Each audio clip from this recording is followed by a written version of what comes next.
All right, what's up, everybody? My people in Manhattan, the Boogie Down Bronx, Queens, or Staten Island, my homeboro Brooklyn.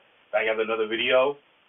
And today, August 8th, 2023, marks the 35th anniversary of the album Straight Outta Compton, which was the debut of the legendary rap group Niggas with Attitude, or N.W.A. for short. Of course, here's the core members: Eazy-E, Ice Cube, DJ Yella, Dr. Dre, and MC Ren. You know, this group first formed, the forming of this group began in the mid-1980s. Ice Cube was in high school, and Dr. Dre was a young poppin' DJ. Ice Cube was in a group called CIA, which was short for Crew in Action, and he linked up with Dr. Dre and DJ Yella, who were part of a group known as the World Class Wrecking Crew. They linked up and started making music together, and one of the first songs they made was a song called Gangsta Gangsta, which ended up being on the Straight Outta Compton album.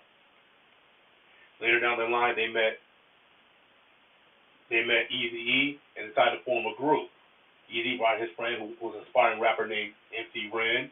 Eazy founded Ruthless Records. At first, Eazy just wanted to manage a rap group.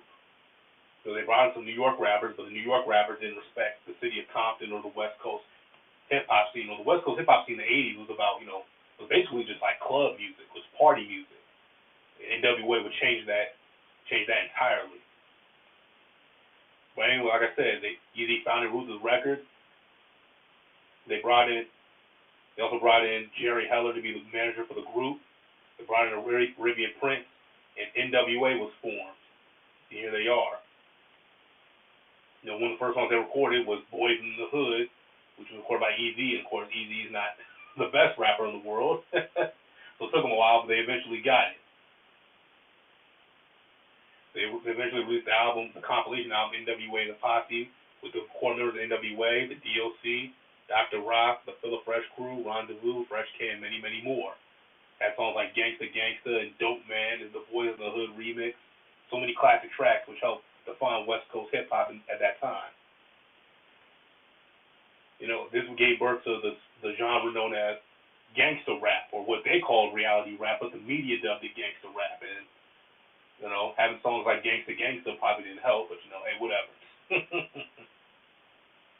Anyway, in '88 they released their legendary debut album Straight Outta Compton, which took the hip hop world and the music world by storm. They were brutally honest. They had tracks such as the legendary track, title track Straight Outta Compton, and the great music video to go with it.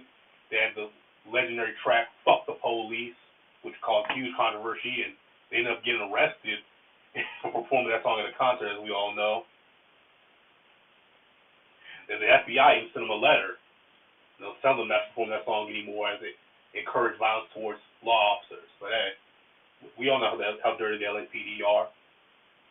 Everyone across the nation knows how dirty the LAPD are. Not just the LAPD, but we know how it goes down. This album also had other tracks such as, like that, Gangsta Gangsta, 8 Ball, Parental Discretion, so many others. Ain't It Rough? N.W.A. became superstars, but there were issues in the group. Ice Cube didn't like Jerry Heller. He thought Jerry Heller was favoring Eazy over everybody in the group, and he thought Jerry Heller was screwing them. Although according to Arabian Prince, he said he was the original guy who was against Jerry Heller. Look, I don't know, but Arabian Prince ended up leaving the group first. And then Ice Cube ended up leaving N.W.A.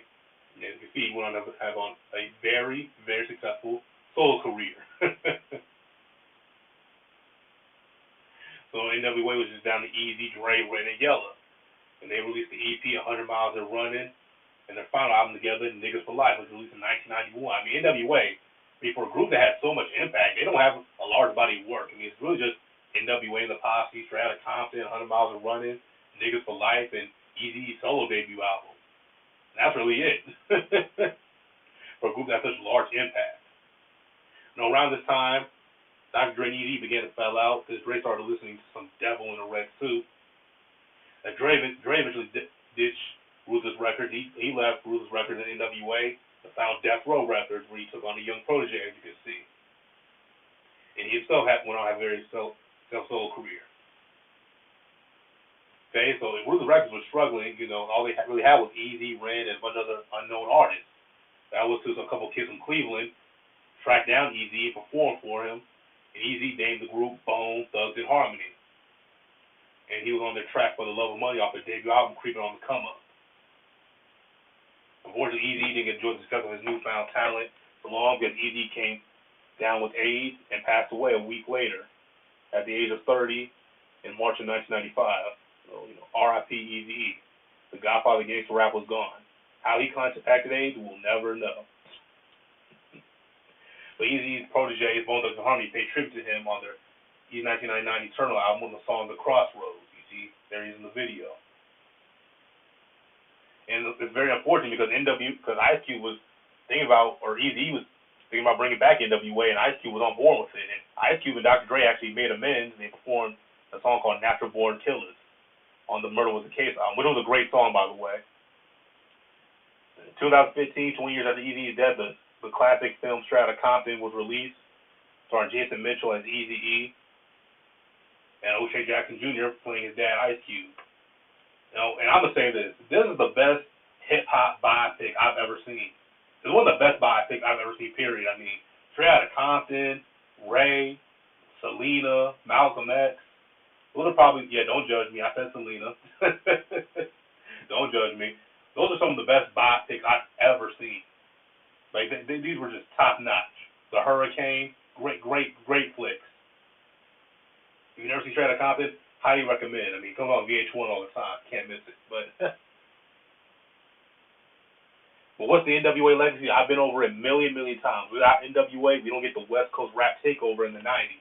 And we don't get, in the world, we get introduced to some of the greatest MCs of all time. People like Bone Thugs and Harmony, Snoop Dogg, Mac 10, Dub C, Eminem. We don't get the classic track California Love or 50 Cent. None of these hip-hop legends would exist without N.W.A. The Game. Killer Mike stated that Ice Cube was his favorite rapper. Kendrick was Lamar. When he looked up to N.W.A, obviously being a Compton kid. I mean, the N.W.A family tree, the L.A. hip-hop tree, man, it's just it's just crazy when you think about it. Some of the greatest rappers, rap albums, and rap songs of the last 20, 25 years can be traced back to N.W.A, whether it's from Cube or Eazy or Dre. But that's N.W.A's legacy, and it all started with that album Straight Outta Compton. But tell me what you guys think in the comment section down below.